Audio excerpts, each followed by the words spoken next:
तैयार रहिए। स्टार्ट। अपीलार्थी किराएदार के विरुद्ध प्रत्युत्तरदाता मकान मालिक ने छत्तीसगढ़ किराया नियंत्रण अधिनियम 2011 की धारा 12 के अंतर्गत बेदखली आवेदन प्रस्तुत किया था, जिसे किराया नियंत्रण अधिकारी ने आदेश दिनांक 14 फरवरी 2015 के द्वारा अनुज्ञात किया। स्टॉप।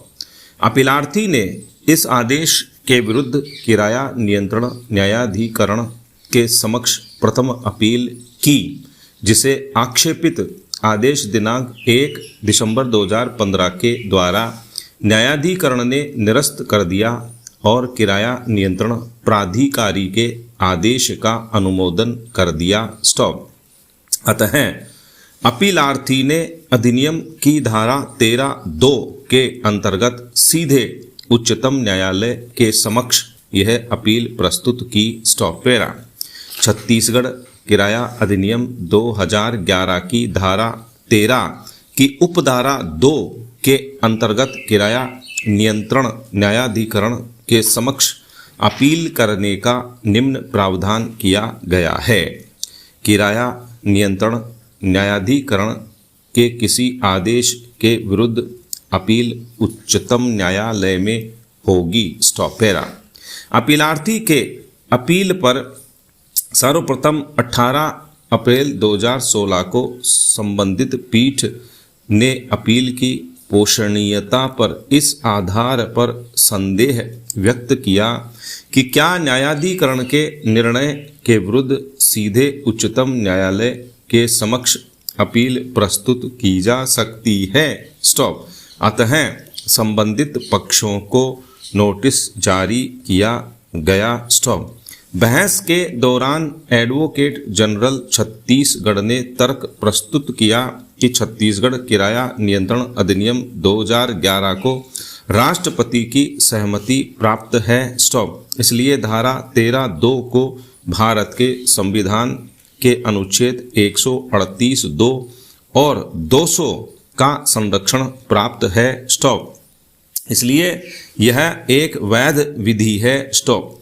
दूसरी तरफ भारत सरकार की ओर से यह तर्क उठाया गया कि राज्य सरकार ऐसा विधि निर्माण करने के लिए सशक्त नहीं है। स्टॉप। अतः संबंधित पीठ ने आदेश दिनांक 19 अप्रैल 2017 के द्वारा विधि प्रश्न विनिश्चित करने हेतु एक संविधान पीठ के गठन अनुच्छेद 145(3) के लिए मामले को मुख्य न्यायाधीश को निर्देशित कर दिया। स्टॉप।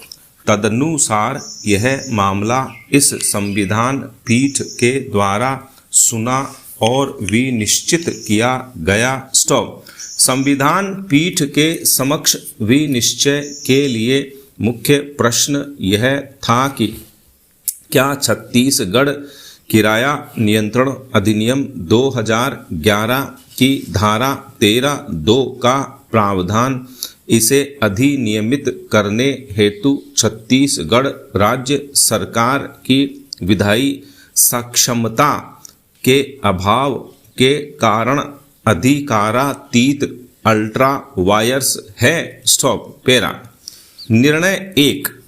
संसद और राज्य विधायिकाएं अपनी विधि निर्माण की शक्ति संविधान के अन्य प्रावधानों सीमाओं के अधीन रहते हुए संविधान के अनुच्छेद 245(1) से प्राप्त करती हैं। स्टॉप। संसद जहां भारत के संपूर्ण क्षेत्र के लिए विधि निर्माण कर सकती है, वहीं राज्य केवल अपने राज्य क्षेत्र के लिए विधि निर्माण कर सकते हैं, किंतु संवैधानिक सीमाओं के अधीन न कि उससे परे। स्टॉप। अनुच्छेद 246(1) और 3 के प्रभाव में संसद संघ सूची 1 एवं समवर्ती सूची के विषयों पर कानून बना सकती है, जबकि राज्य अनुच्छेद 246 1 और 3 के अधीन रहते हुए ही राज्य सूची के विषयों पर कानून बना सकते हैं। स्टॉप।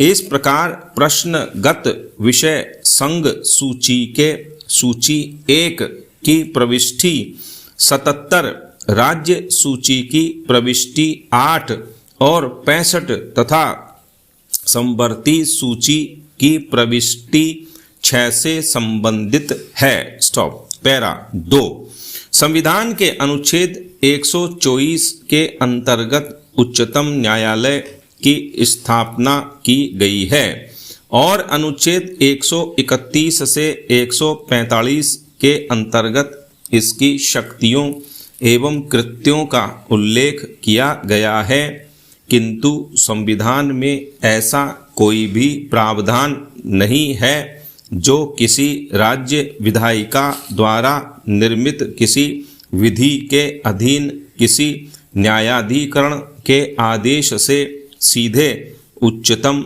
न्यायालय में अपील का प्रावधान करता हो। स्टॉप। संवैधानिक व्यवस्था में संघ सूची के सूची द्वितीय राज्य सूची की प्रविष्टि 18 राज्य सरकार को भूमि अर्थात भूमि में या उस पर अधिकार भूघृति जिसके अंतर्गत भूस्वामी और अभिधारी का संबंध है और भाटक किराया संग्रहण कृषि भूमि का अंतरण और अन्य संक्रामण भूमि विकास और कृषि उधार उपनिवेशन पर कानून बनाने की शक्ति प्राप्त है। स्टॉप।